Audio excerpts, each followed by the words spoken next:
Day. We all need to practice up on our social skills. Schmoozing could be a chore. How do you do it? Ask this man. He's called The Connector. Larry Benet, good morning. I cannot wait to tap into your brain. Well, thank you. I'm glad to be here. It's a little colder here in Canada than it is in California. Oh, yeah, well, rub it in. But you were in California not that long ago. But how do you climb up the corporate ladder? Right. We're not good at this, so... At all. We need to know. Well, I think the number one thing you want to go do, whether it's rising up the corporate ladder or making a bigger impact in whatever business you're in, whether you're an entrepreneur or sales, it's really about adding more value. It's more about, you know, we're talking about connecting a second ago. I don't like the word schmoozing. It's really more about how can you add value to someone else. So, for example, we were talking about Richard Branson. Yeah. I met him at a charity event. The girl from Spanx had a charity event.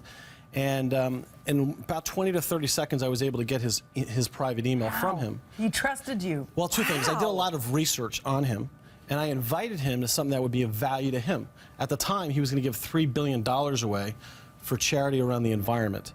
I said, I'd like to invite you to a closed-door meeting with other CEOs that care about this subject. And then I followed up with him with that specific invitation. Most people meet someone like a Richard Branson, or for that matter, an executive, and they're always trying to get something. I think you should turn it and give, be a giver of value. Well, people like Richard Branson, do they know this? Everybody's here and they want a piece of me. Well, I definitely think if you're a celebrity or if you're a high-profile business person, most people, like I said, tend to be pitching them 100% of the time. So if you take the 180-degree opposite approach and you're able to add value to them and become a resource to them, that's what they're looking for. But that is your gateway in. Is that what you did with Clinton as well? Yeah, as a matter of fact, with Bill Clinton, I was at a charity fundraiser for him, and it was just like a handshake photograph kind of situation. And about an hour before, I reached out to my friend Ken Cragen, who created We're the World. At the time, I was raising money for sponsorship. It was right around the time of the Vancouver Olympics. And I said, President Clinton, would you like to play sax or come hang out on the live recording with Celine Dion and Barbara Streisand and Stevie Wonder? You're networked. You're connected. Whoa! Dropping Celine Dion. No, what were you just saying that? No, that's true. So I mean, literally, he's a lover of music. He plays sax. Even though he was the president of the United States, that's something cool even for him. And so again, it was something of value to him. So within about a 30-second interaction, they gave me his contact information. What if we don't have something of value? We're in the corporate world, let's say, the people out there, and they want to get ahead, and they're talking to the boss, or they're talking to the president of the company that they never met. A cog in the wheel, as it were. Well, two things. I mean, what are you most passionate about? Just out of curiosity for both of you. What do you do for fun when you're not on set? We love people. Yeah, I was just going to say that. We love people. We're very social. And what's your favorite charity? Is it Boys and Girls Club? Oh, my goodness. I have 5 of them. I have Habitat for Humanity, World Vision, Big Brothers, Big Sisters. Let's talk about Big Brothers. Women's charities. Yeah. Yes. What's a women's charity that you care about? We're Away from Windfall is one. Okay.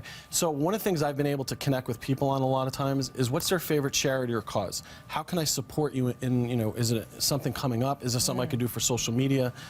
Adding value. So it goes back to either what they're most passionate about in life, or it's something that they can, for their charity or cause. What about talking about something that's completely irrelevant, like something like not about business? Can you just connect like with somebody weather? on? People always talk about the weather, but nobody really cares. But what about The Bachelor, reality television, something that's I've met? I won't say the celebrity and who it was, but I'm sure that they just get sick and tired of talking about the same thing. You're right. And we started talking about reality television, and they were right into it. And the shows that they watch, don't you connect? I felt I had a real connection with them. So the thing is, right before my set, you guys were talking about The Bachelor, and that's when we started talking about The Bachelor. That's what we're passionate about. And you are passionate about it. So I know I need to go start watching The Bachelor this season a little bit more. Right? Our job was done. But Larry, tell me the one question that we must ask. You said there's one question we must ask. How can I help you?